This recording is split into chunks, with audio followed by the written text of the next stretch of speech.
Hello, my alchemists. Welcome to Elina's Alchemy. This is Elina. I'm an intuitive psychic and energy worker, and I welcome you all, whether you are watching this on YouTube or listening on the podcast. So with everything going on, I was contemplating in my meditation how not only the past 1 year, but within my own life, at least the last decade, it has been definitely proven, and it has taught me that we are constantly co-creating with the divine, and that a lot of what is going on in our day-to-day life experience is an indication of where we are standing vibrationally. The energy we carry in the form of our emotions, thought patterns, habits, the way we speak and behave, our attitudes, and all of that constitute basically our frequency, and according to that, we attract experiences. But while I was thinking about us in this way, attracting experiences accordingly, Spirit kind of nudged me to replace the word attracting with the concept of simply being at the right place at the right time to experience something that carries an energy that matches the energy that we carry. So today I felt guided to share about the fact, and I say fact because even quantum physics, even science has proven that there are parallel timelines our reality runs on, and it is easy to move from the one timeline to another, especially if you don't like the timeline you are currently on and you wish to see different results. Now, the timeline you are on currently is dictated by your vibrational standpoint. That is basically what you choose to focus on and what you cultivate within your energy field. So if you want to change timeline, you just have to shift your focus. And that's why it's so important to just let things go and not hold on to something for too long or too rigidly. Like when something happened in your day that angered you, process it. You might want to brain dump on a piece of paper about it, or tell someone about it if you are the type that processes things verbally. But do that, do what you gotta do, and let it slide, let it go, so it doesn't linger in your energy field long enough to start reappearing in your reality. But overall, the concept with the timelines, this is spiritual alchemy 101. Let's say you are moving from a place of stress or worrying about money. You're going to be moving in a timeline where stress is reflected in your experience, and more experiences that make you feel worried and stressed, let's say about money, are going to be there for you because that's what you called in with your focus, with your emotional and mental energy.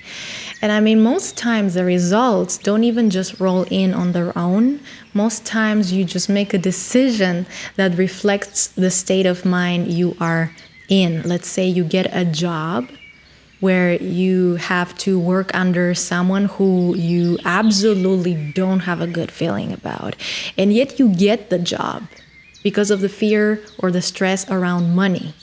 So you just showed the universe that you support that you perpetuate that vibration in your life because you made the decision to take the job despite your gut telling you your boss is not someone you want to be working for. So then you get surprised when a month later you're starting to have results. Your boss is actually bullying you or overworking you, threatening you to fire you if you don't play along. So you have a new experience now on your plate that reflects that same feeling of fear and stress about money that you held in the first place when you took the job. And that's why I say also to people I work with, and I try, of course, my best to implement that in my own life and in my own way of doing things, that you want to cultivate the overarching energy in your field very carefully. Because based on that energy you carry, you end up making decisions, and those decisions lead back to you receiving more of that initial energy that went into the decision making. And a decision, an event at a time, you switch from timeline to timeline because the universe is very accommodating. It just tries its best to match you up with things and people and situations and experiencing emotions that resonate with what you already carry. Now, some people get scared when they hear something like that. Is it the huge amount of power that becomes evident that we have as human beings? And of course, the responsibility that comes with it, I don't know what it is exactly that scares people exactly around that topic. But to me, if anything, it feels hopeful. And even if you do have a fear around the topic, like, oh, so it is all up to me, but what if I mess up? Well, there is nothing to be afraid of in this regard, because you are already constantly co-creating with the universe. You are already constantly switching timelines, an action at a time, an emotion at a time. So if anything, feel powerful and feel at ease, because even if you mess up somewhere, you have all the opportunity to bounce back into a timeline you prefer better. Now, all you gotta do is shift your focus. And there are times when I realize that I have not been very vigilant, and I might have found myself in a timeline I don't like so much. So when I realize that, I use a little visualization.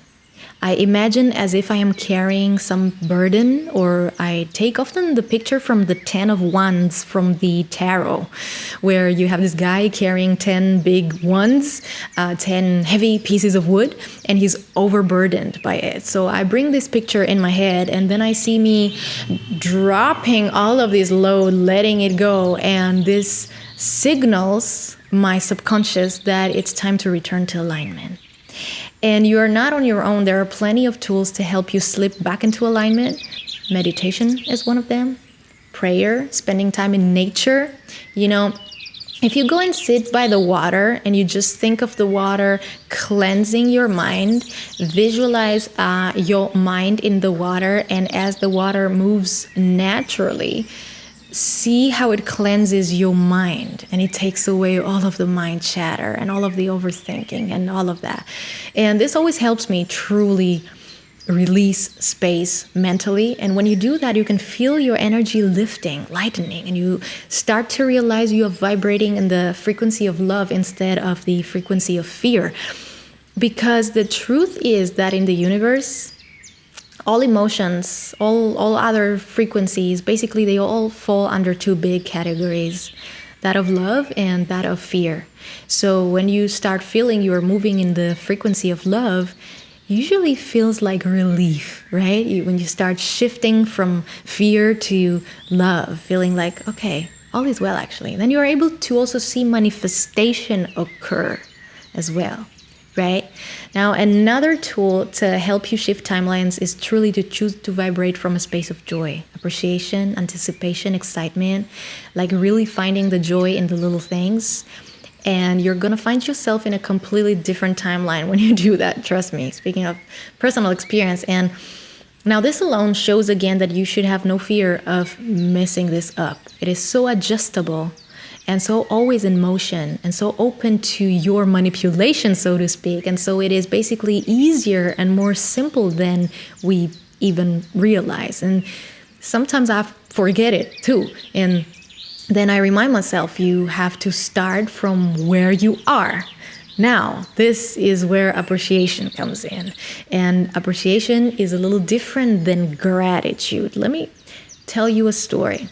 And stay with me, because this is going to get real, and it's going to help you understand, though, that you are not alone and you can switch timeline like I did.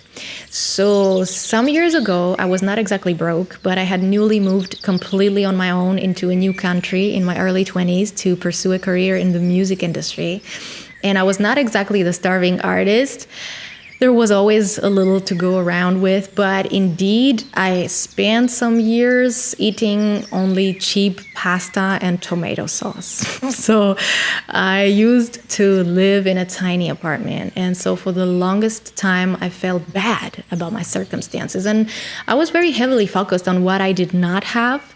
And I was comparing it also to what others had, or to what I had back in my mother country before I left. You know, my family, we had many houses and we were blessed, we lived well.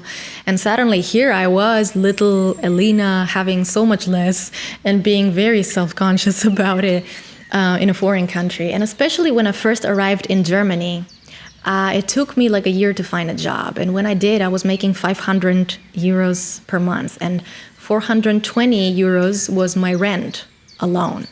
And I was in a relationship with a person who was not only not contributing, but was very, very irresponsible to let me come all the way to Germany to build a life with him, only to show me then how uncommitted he was. But we had used all my savings in the meantime. So there was a lot of victimization in my consciousness, and as you can tell, right? And I had nobody to even tell me there were opportunities for people like me to get some, let's say, financial support from the state to be able to not worry so much about my survival. So I felt a sense of betrayal for the fact that I was led to leave my country to go build a life with someone who had showed how much he had wanted the same, only for me to arrive here and be put on hold, have my resources used, and eventually have me put in the back burner of this person's life. I had very poor boundaries, and this allowed all sorts of other abusive people around me. And I apologize for all of the details I'm giving, and if this is getting too personal, but I have a point I'm trying to get to, so stay with me. So I was very fear-based because I was traumatized. My relationship with my family had a lot of resentment in it at the time. My friendships were all pretty much plagued by betrayals. And meanwhile, I was in a foreign land trying to go after a career that just it wouldn't seem to happen. And so you understand my life was not exactly perfect. And frankly, it was the way it was because I could not see, I was not realizing that I could have better. So more stuff kept piling up, and yet it was that timeline I was in that I was able to switch things around and shift into a different timeline. And for some of us, this switch is actually so easy and simple. As I said, we do not even see it. We do not even realize it is there. And so for spirit to help us see it, for some of us, there needs to be some type of meltdown, some type of breakdown that breaks us in a way that we finally stop doing whatever we've been doing until that point and just surrender. And in that surrender, there is the opportunity. There is a moment you become present and you see the opportunity to start shifting your focus right from where you are. And it is in those moments where the burden has gotten so heavy, you yourself feel like, hey, I need a break from that. And you start introducing little distractions at first that are very powerful in carrying you into a different frequency. For me, it had to be appreciation. I said to myself, I can't keep on looking at my circumstances that make me feel bad. I have reached rock bottom. Now I need to look at what is working in my life and focus on that to give me joy, to lift me up. I need this. So I started with the little things. There was a park just around my corner where I lived. So I started going every day out in nature, praying at the park. And I started watching motivational videos on YouTube. Back then, someone who was really helping me was a guy called Ralph Smart and many others. Forever grateful to the light workers out there that lift other light workers up before they even know they are light workers themselves. So I started moving around the very few furniture I had in my apartment, finding new ways to style them and find little moments of joy in decorating a salad and taking pictures of it. I started meditating with an app on my phone. I started investing more energy in the job I had found and tried to find purpose in it. And indeed, I started helping so many young people at that job. I helped them literally find their own voices and their confidence. I was teaching music. I was a vocal coach. And suddenly I started getting all those new projects, and that brought me quite some money. And other jobs started coming through, and I took them all with the curiosity of what purpose can I find in those jobs? How can I be of service and be the best I can be? And mind you, I had left my home country to go become a music star, right? So what changed here? My perspective changed from all about me achieving status to how can I find joy and purpose in the very little I had in front of me. So because I became so good at that job, People started asking for my services because they could see it mattered to me how I got the job done and the lasting impact my presence had in every project I oversaw. And this brought me, seriously, financial prosperity. Nothing crazy at first, but enough to help me put more furniture into my apartment. And remember when I said I was moving around my furniture when I had very little, trying to find ways to style them, and, in ways that brought me joy? You see, the intention was to bring me joy. So more joy came in indeed, because now I could afford to have my apartment fully furnished. And it was stuff I got secondhand, but my couch gave me so much joy. I had now a place to relax, and I brought plants into my apartment, and it made me feel like I had something luxurious. And I DIY'd some old bookshelves into a big built-in looking bookcase, which was, by the way, a dream of mine. I always wanted to have one of those built-in bookcases in my own home. I grew up with both my mom and my grandma having those big libraries at home. And then I started going out to other cities, and I would ride the train and go and take pictures of this and that. And I would talk with people I didn't even know on the streets, and I felt like I was on vacation. While for the longest time, this place had felt like the biggest mistake of my life. And so many amazing things happened so fast in the next 2 years that followed that I cannot even believe right now. I kicked the toxic boyfriend. I found the love of my life, seriously, with whom we went on to build businesses together. We traveled a lot. We built our own music studio and music academy, which still blossoms to this day and was able to sustain us even during the pandemic in a branch that suffered a lot, the music entertainment. So what changed? How did the old Elina suddenly get all those good stuff?